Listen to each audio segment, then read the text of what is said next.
Bismillahirrahmanirrahim. Alhamdulillahi Rabbil Alamin. Wassalatu wassalamu ala nabiyina wa habibina Muhammad ibn Abdullah wa ala alihi wa ashabihi wa man tabi'ahum bi ihsanin ila yaumiddin, amma ba'd. Ang lahat ng pagpupuri ay nauukol lamang kay Allah, na siyang naglikha, nagtutustos, nangangalaga na mamahala sa lahat ng universe.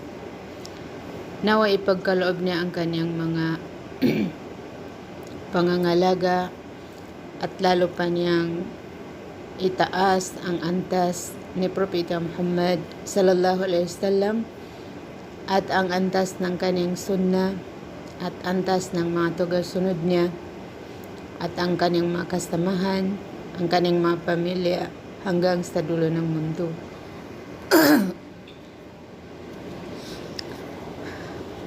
Kasama natin ngayon, mga kapatid sa Islam, ang pangalan ng Allah na Al-Halim. Al-Halim. Bago pa tayo magsimula, ay dalangin natin kay Allah na ipagkaloob niya sa atin ang gantimpala na ipagkakaloob sa mga taong nag-aaral. Kabilang doon ang sabi ng propeta na man kharaja li talabil ilmi fahuwa fi sabilillahi hatta yarji. Ang sino mang lumabas upang mag-aral ay napapaloob siya sa landas ng Allah hanggang hindi siya umuwi.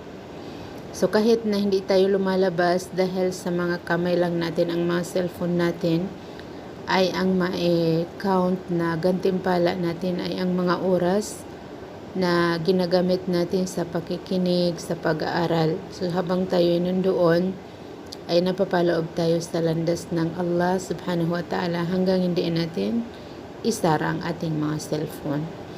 So,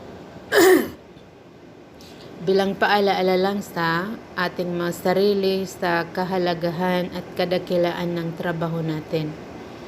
Lalo na sa Friday na punong-punong mga biyaya ang lahat ng segundo, lahat ng minuto sa araw ng Biyernes. Ang Al-Halim ay kabilang sa mga pangalan ng Allah na 11 nabanggit sa banal na Quran. Kabilang sa mga binanggitan ng Allah sa pangalan niyang Al-Halim ay sa Suratul Baqarah sa verse 235.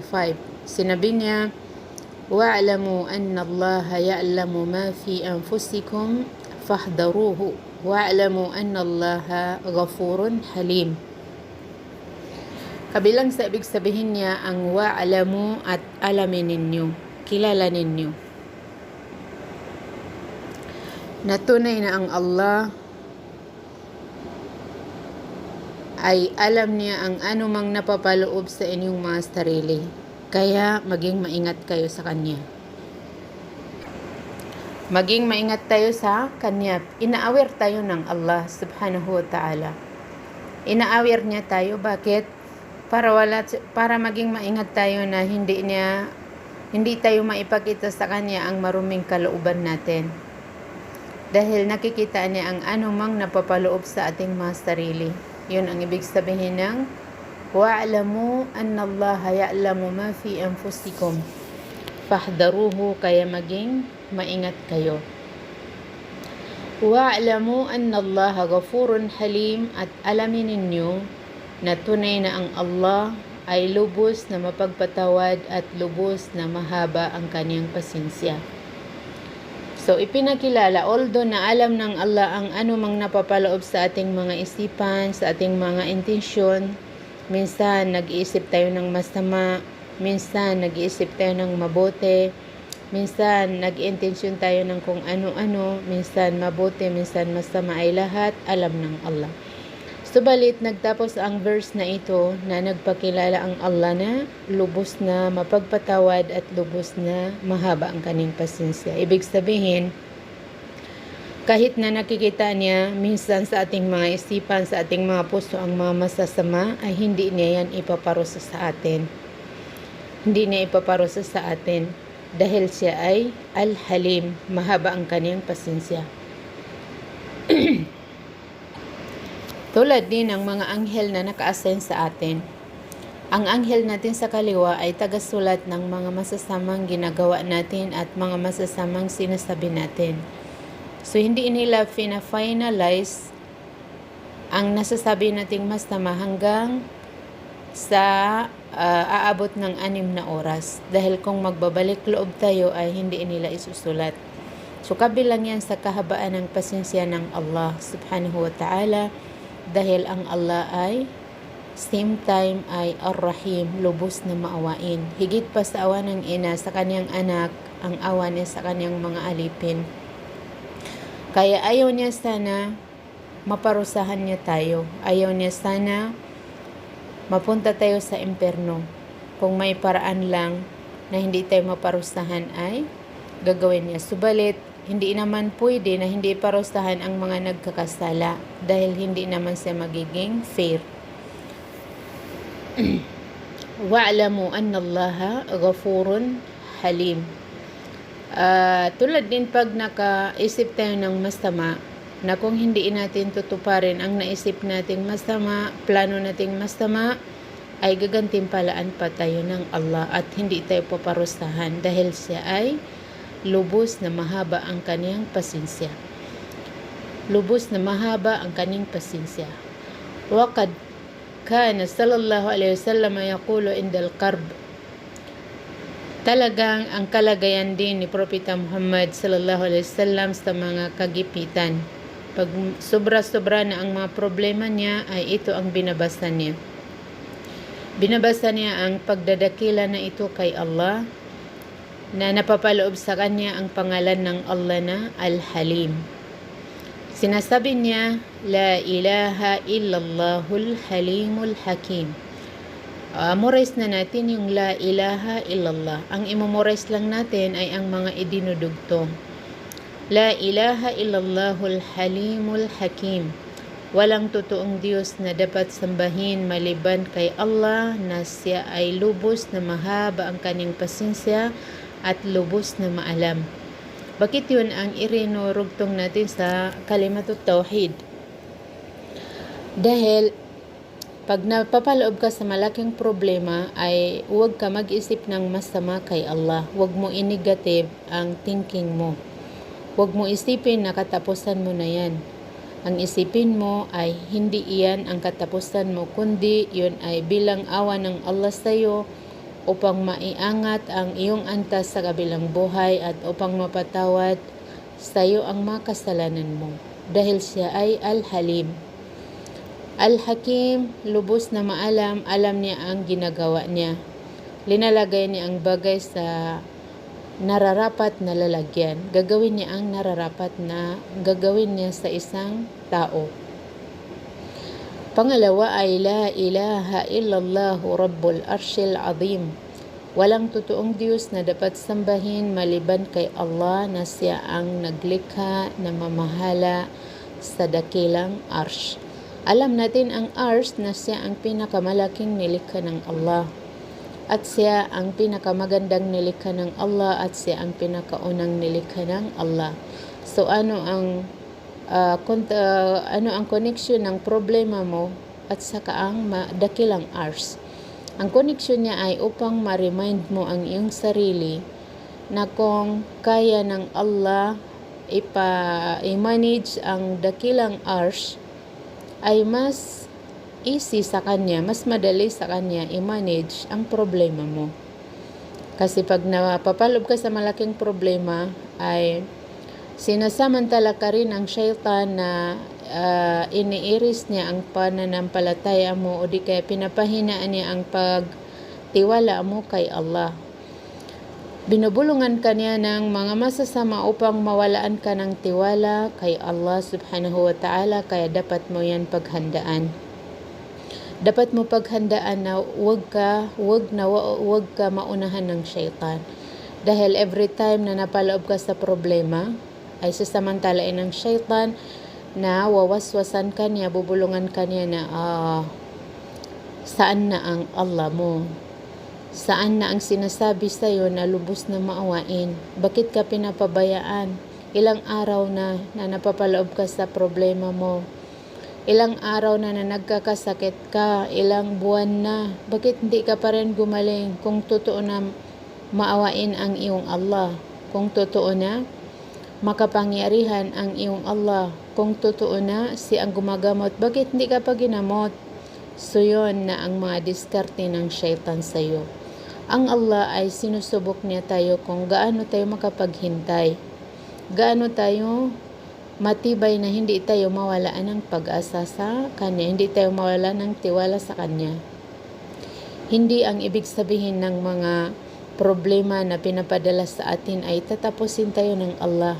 Yun ay isang biyaya ng Allah sa mananampalataya. Kaya sa kabilang buhay ay sa oras na ipapareceive sa mga taong dinamihan ng Allah ng mga pagsubok, mga mapapait na pagsubok, ay sasabihin nila na sana nadagdagan pa ang mga kahirapan na dinanas namin noong nandoon pa kami sa kabilang buhay, dahil napakatamis ang isusukli ng Allah sa kanila. Kahit anong problema, kahit tusok lang na pinadala ng Allah sa atin, ay mayroon siyang isusukli kung makapag-tiis tayo, kung matanggap natin na yun ay itinakda ng Allah para sa atin, dahil siya ay lubos na alam niya ang ginagawa niya.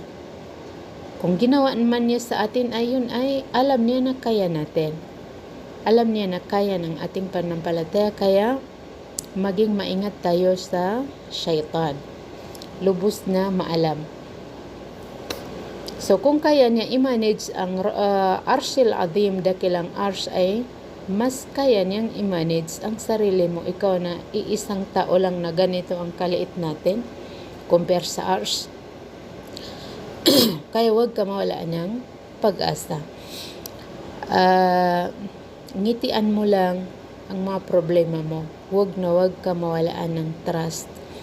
Alamin mo na kung kailan lumalala ang problema mo, ay lumalapit din ang tulong ng Allah subhanahu wa ta'ala. Pangatlo, la ilaha illallah rabbus samawati wa rabbul ard.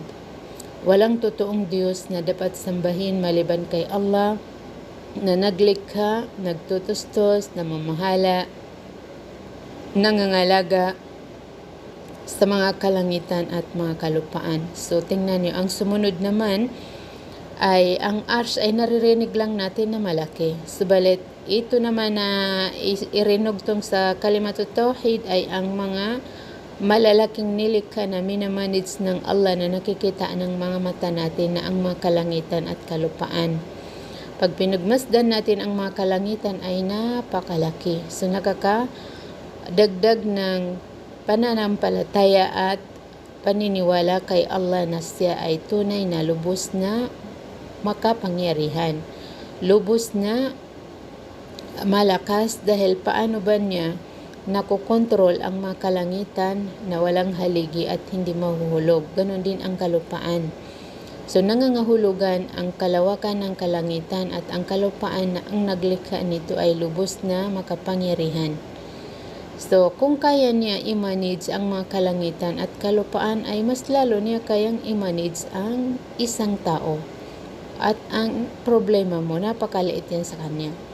Kaya huwag ka mawalaan ng pag-asa, huwag ka mawalaan ng tiwala kay Allah subhanahu wa ta'ala, dahil napakaliit ang problema mo kung gusto niyang ayusin. At hindi ka niya nakakalimutan. Hindi ibig sabihin na pag matagal na hindi tinugon ang panalangin mo ay nakalimutan ka ng Allah. Hindi. Never siya makakalimot. Kung nakikita niya ang mga langgam, mas lalo ka niyang nakikita kasi mas malaki ka kaysa langgam. Wa Rabbul Arshil Karim, at Rabb, Panginoon ng mabuting Arsh. Mabuting Arsh. Ang Karim ay ang punong-punong mabuti. So ulitin natin ang panalangin. Pag nagkasakit ka na akala mo ay katapusan mo na, ay damihan mo ito. Basahin mo ito ng marami. Every time and then, walang limitasyon. O di kaya pag nangyari sa iyo o sa pamilya mo ang mga mapapait na kapalaran, ay ituro mo ito, i-recite mo ito at ituro mo sa mga kaibigan mo, mga mahal mo sa buhay na nagkakaroon ng problema. La ilaha illallahul halimul hakim. La ilaha illallahu rabbul arshil azim. La ilaha illallahu rabbus samawati wa rabbul ardi wa rabbul arshil karim. Punta tayo sa ibig sabihin ng al-halim. الحليم الذي له الحلم الكامل الذي وسع أهل الكفر والفسوق والعصيان حيث أمهلهم ولم يعاجلهم بالعقوبة ليتوبوا. Ang ibig sabihin ng Al-Halim sa pagkapangalan ng Allah sa kanya ay ang taglay niya ang kumpletong pagkamahaba ng pasensya. Nagkakasya sa kanyang pasensya ang mga kasalanan ng mga kafir, kasalanan ng mga makasalanan. Nagkakasya yan sa kalawakan ng pasensya ng Allah subhanahu wa ta'ala. Hindi niya sila pinaparusahan kaagad. Bakit? Liyatubu, upang makapagbalik loob sila. Yun ang purpose kung bakit hindi kaagad-agad nagpaparusa ang Allah sa mga taong kafir, mga taong nagkakasala, dahil ang purpose niya ay para makapagbalik loob sila. At saka, in-encourage tayo ng Islam sa magantimpala ng pagbabalik loob. Ang Allah ay pangalan din niya ang At-Tawwab. Matalakay din natin ang At-Tawwab, insyaAllah. Natutuwa ang Allah pag nagtauba, pag nagbalik loob ang kanyang alipin. Natutuwa ang Allah. Sobra-sobra ang tuwa ng Allah pag nagbalik loob ang kanyang alipin. So, bakit siya natutuwa? Dahil nakaligtas ka sa kaparusahan. Hindi sana gusto ng Allah na maparusahan tayo. Kailangan lang niya maging fair sa mga makasalanan. So, anong ibig sabihin yan? Ang Allah ay tunay na lubos na mahaba ang kanyang pasensya. Kasi binibigyan tayo ng oras para makapagbalik loob tayo. So, pag nagbalik loob tayo, ay natuwa ang Allah sa atin at nakagawa tayo ng napakalaking ibadah. Dahil ang pagbabalik loob ay the same time ay ibadah din yan kay Allah subhanahu wa ta'ala. Pangatlo ay na-erase ang ating mga kasalanan. Ang nagbabalik loob ay tulad ng walang kasalanan, kasi pag napatawad tayo ng Allah sa ating mga kasalanan ay wala na tayong kasalanan. Kung nanaisin ng Allah na tatapusin niya ang mga taong nagkakasala, ay kaya niya. Kaya niyang parusahan sa oras na sila ay gumawa ng kasalanan. Subalit, hindi na yan ginagawa dahil siya ay Al-Halim. Al-Halim. Sabi ng Allah sa banal na Quran na ikinukwento niya ang kanyang sarili at ang kanyang pagkamahaba, ang kanyang pasensya. Sabi niya sa surah Fatir, ayah 45. ولو يؤاخذ الله الناس بما كسبوا ما ترك على ظهرها من دابة ولكن يؤخرهم إلى أجل مسمى فإذا جاء أجلهم فإن الله كان بعباده بصيرا.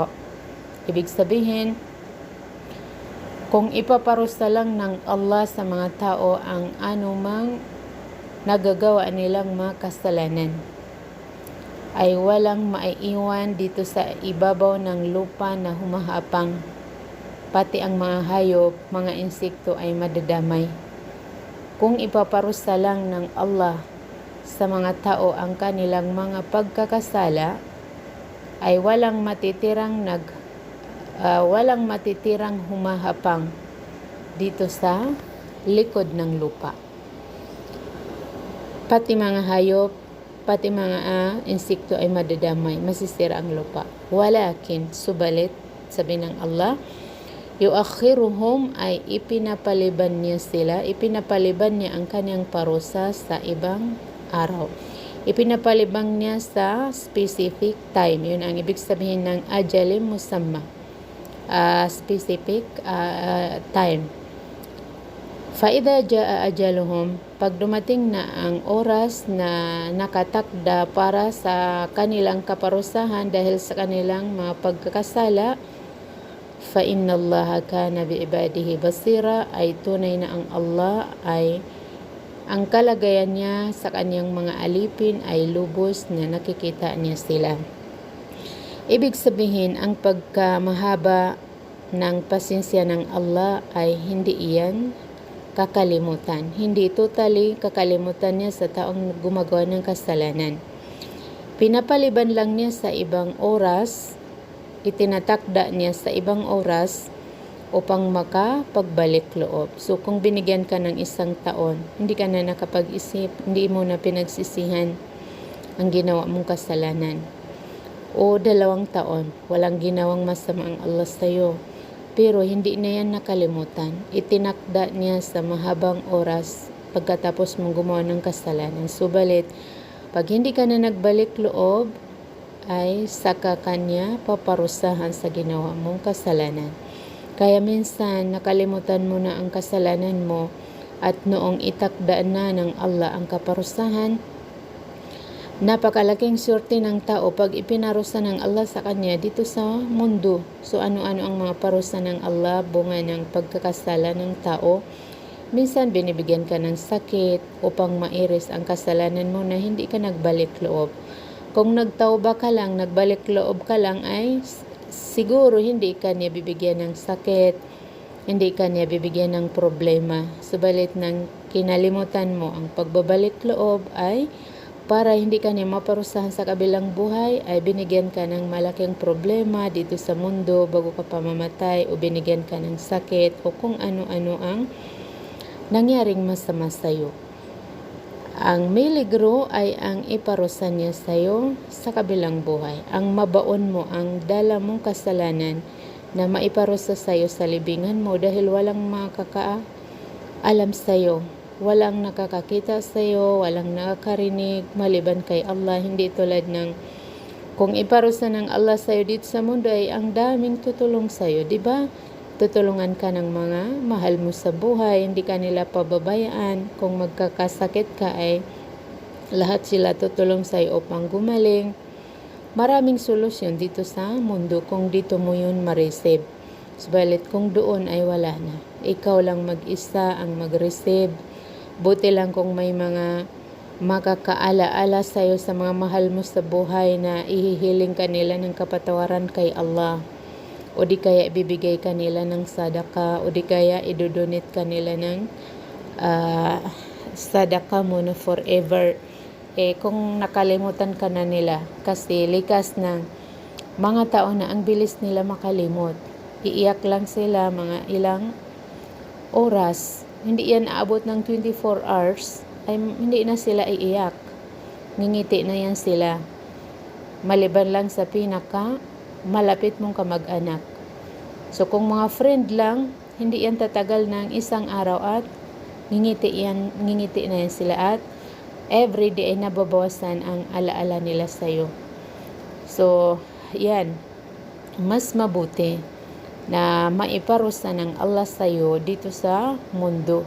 Kaya hindi masama ang mga mababait na kapalaran dahil yun ay biyaya ng Allah sa isang mananampalataya.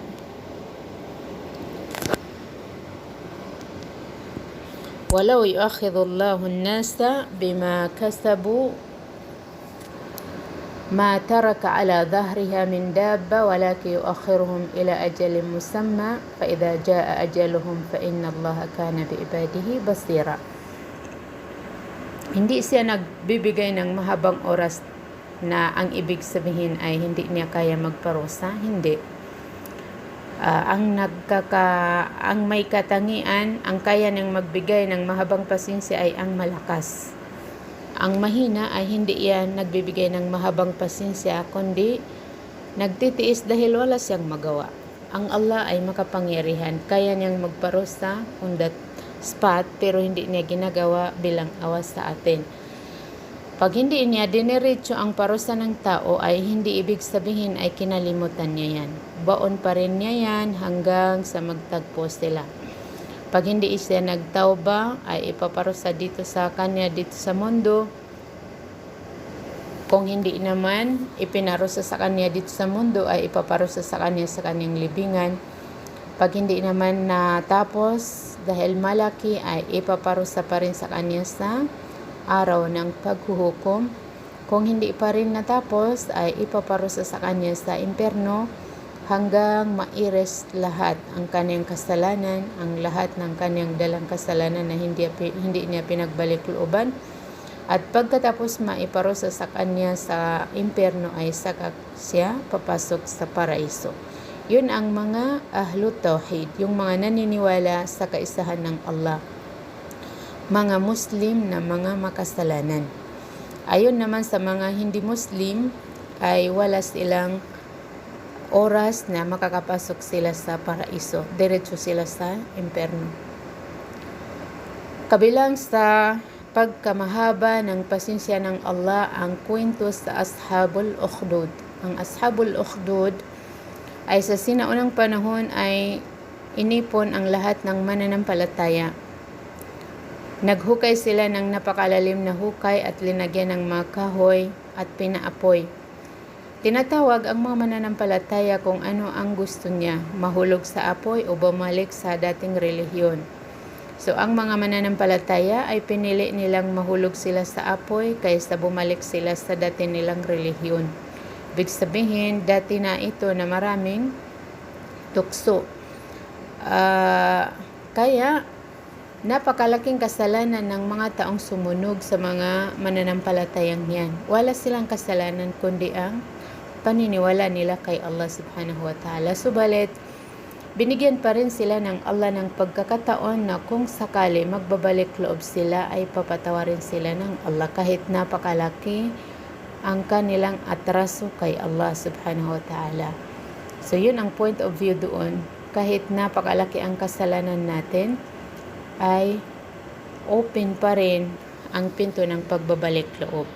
Hanggang hindi umabot ang kaluluwa natin dito sa leeg natin ay open pa rin ang pagbabalik loob. Kaya sinabi ng Allah sa Hadithul Qudsi na o kayong mga mananampalataya o kayong mga angkan ni Adan, lahat-lahat kayo nagkakasala sa umaga at hapon at papatawarin ko kayo. Ipapatawad ko ang mga kasalanan kaya magbalik loob kayo. Magbalik loob kayo sa umaga sa mga nagawa niyong kasalanan sa gabi. At magbalik loob kayo sa umaga sa gabi sa mga nagawa niyong kasalanan sa araw. So, tayo gawin nating kaugalian natin na every morning, every afternoon ay magbalik loob tayo. Pagsisisihan natin ang anumang hindi natin nagampanan na mga obligasyon natin kay Allah, mga obligasyon natin sa mga tao. Kailangan tayo lagi magbabalik loob para wala tayong madalang kasalanan pagkatapos nating mamatay. Dahil hindi natin alam, ngayon ay dumami ang namamatay na biglaan. Maraming namamatay na heart attack. Maraming namamatay na positive sa COVID. At pagkatapos niya gumaling ay na heart attack at namatay na. So marami yan. Dito sa Saudi at sa Pilipinas ay maraming nangyaring ganyan. So nakilala natin mga kapatid sa Islam ang Allah na pangalan niya ang Al-Halim. Lubos na mahaba ang kanyang pasensya. Subalit, ang inunotice natin ay ang magaling na alipin ay ang hindi niya sinasamantala ang kabaitan ng Allah. Hindi natin sasamantalain na ang Allah ay lubos na mahaba ang pasensya niya, mas lalo tayong maging maingat. Maingat tayo sa Kanya. Dahil sinabi niya sa banal na Quran, Ya ayyuhal insanu ma gharraka bi rabbikal karim. O ikaw na tao, ano ba ang nakaloko sa'yo?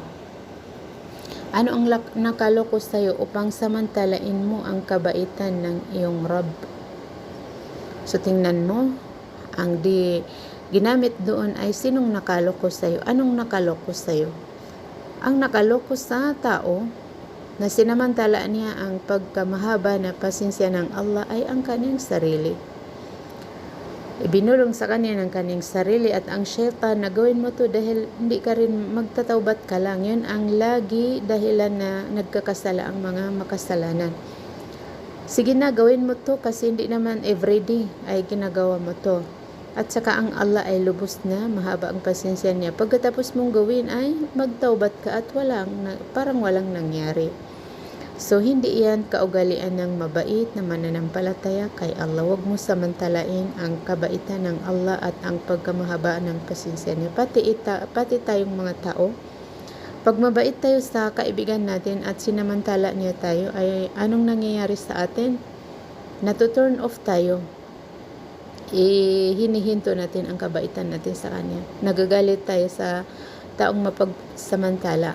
Huwag mo samantalain ang kabaitan ng tao, mas lalo ang kabaitan ng Allah subhanahu wa ta'ala dahil hindi niya pinuri. Hindi pinuri ng Allah subhanahu wa ta'ala. Kaya maging maingat tayo at lagi ready. Maging maingat tayo na huwag tayo magkasala na ang iniisip natin ay mahaba ang pasensya ng Allah. Kabilang sa mga bunga ng pangalan na ito sa ating pananampalataya ay ma'rifatu sa'ati hilmillahi ala ibadi. Nakilala natin ang kalawakan ng pagkamahaba ng pasensya ng Allah sa kanyang mga alipin. Nakilala natin na ang Allah ay Al-Halim, kaya pag hindi natin na tiis na nagkasala tayo o kahit wala tayong kasalanan, ay magbalik loob tayo dahil ang Allah ay mahaba ang kanyang pasensya. Pag nagkasala ka ay magbalik loob ka. Huwag mong sundin ang bulong ng syaitan sa'yo na nakakahiya na kay Allah. Nagkasala ako tapos nagbalik loob ako. Andyan na naman ako.